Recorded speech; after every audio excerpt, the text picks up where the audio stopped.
Welcome to the Don't Trade Fade show with Jason Shapiro. Today is Saturday, January 27th, 2024. I'm Jason Shapiro with CrowdedMarketReport.com. I was going to do episode 3 of our Don't Trade Fade series this week. Now, I don't necessarily have any specific fades to talk about, but I do want to talk about what I'm seeing as consensus, because there are some pretty consensus views out there. The first one that I hear every day, all day, from every macro analyst, from every Fed watcher, is this idea that bonds have gotten ahead of themselves and they are pricing in too many rate cuts this year. And you can turn on anything, turn on Wall Street Week this week, I bet, turn on just about anything, and somebody will say that, and most likely everybody will say that. And let me tell you, I can't even argue with it. Okay, I'm no Fed watcher and I'm no macro specialist, but does it make sense that the Fed would be aggressively cutting rates while the economy is growing the way it is and employment it continues to grow the way it does? It doesn't make sense. Okay, I can't see it, and neither can anybody else. So the issue there is not that it can't be true that they're not going to raise rates or cut rates as much as people expect. The issue is, where is the money to be made on a risk-reward basis if everybody already believes that? And that's always the issue.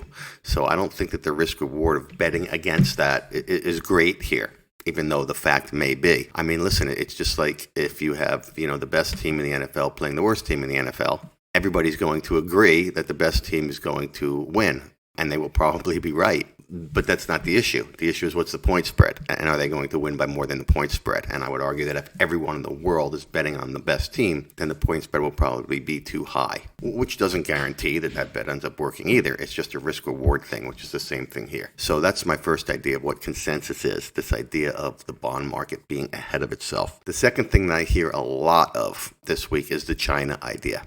It's time to buy China. The stock market has come down a lot. The stocks are cheap. China is now initiating some serious stimulus, and that's the time to buy. Again, hard to argue with any of those things, which is why they're consensus, clearly. And the China stock market had a decent week this week.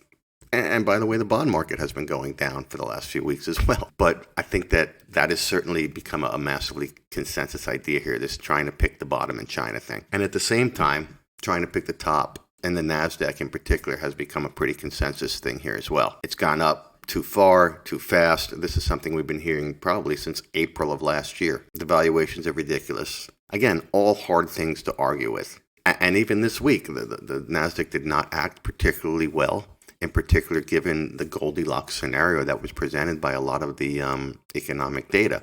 And I think that's the point here. This consensus idea stuff says nothing about how markets react in the short term. If you're a shorter term trader, then this stuff really is not that relevant. But on a longer term basis, I think you'll find that investing via consensus offers very bad, not only bad risk return, but bad return streams over time, in particular relative to other things.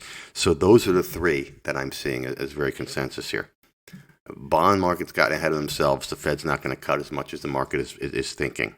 Although if everyone's thinking they're not, then how is the market thinking that? I don't know. But 2, China's the biggest buy in history here. 3, the NASDAQ is a sale. And we've seen this in the NASDAQ thing in a lot of different things. A lot of the sentiment indicators, despite the market hitting new high, the sentiment indicators are going down, which is unusual. Usually the sentiment indicators have a very high correlation to following the market. In the positioning of the commitments to traders, we have seen speculators getting less long the stock market in the last couple of weeks as the market has hit new highs. Also something that's kind of unusual. So something to watch out for. So that's kind of my ideas for fading consensus here. Let's go ahead and review where we're at with some of these other things. This is our Dan Nathan fades here. He closed out one of these trades, which was his XLP put that he bought at 75 cents. He closed it out at 6. So what I did was I just assumed you put $1,000 into each one of these trades and created a P&L. And so here they are. He's got a ITB put spread on. He is making some money on. He has a PFE call that he's losing money on. And he has a TLT put spread on that he is making a little bit of money on. But overall, if you had invested $1,000 in each one of these ideas so far, you're down $469 mark to market on Friday's close on the year. Not great, not terrible, but negative. If you didn't fade it, if you didn't trade it, if you faded it, you'd be up a little bit of money. On this consensus call, as I like to call it, this is the CNBC consensus stuff. This portfolio of 5 stocks, 5 ideas, has, if you had bought these, you're in the money on one, you're out of the money on this, in the money, out of the money, in the money. So you're in the money on 3, you're out of the money on 2 if you had bought all those things. But the portfolio as a whole is down about 40 basis points. So if you'd shorted that, you're up 40 basis points in that portfolio. And the idea is, since it's all long, is you want to do this versus the S&P, because this stuff should, at the very least, underperform the S&P. If the market's going to go up, there's a good chance that 5 buys are, some of them are going to go up. But the idea, if you're fading, is to be relative to the benchmark, which this should clearly underperform. So the benchmark's up 312 basis points. And if you're short all of these names in equal weight, you're actually up money 39 basis points, because they had a pretty good comeback this week with the market going up. But overall, that portfolio, you're up 3.5% on the year, which is pretty good. I mean, it's pretty amazing with the market going up that this portfolio is actually up being shorted, but it's only slightly, but up nevertheless. So there you go. So this fade has been working so far too. Continue to monitor these things and see how they go. So that's the idea this week. Always happy to hear questions or comments, and we will talk again next week. Thank you. Subscribe to Crowded Market Report by Jason Shapiro.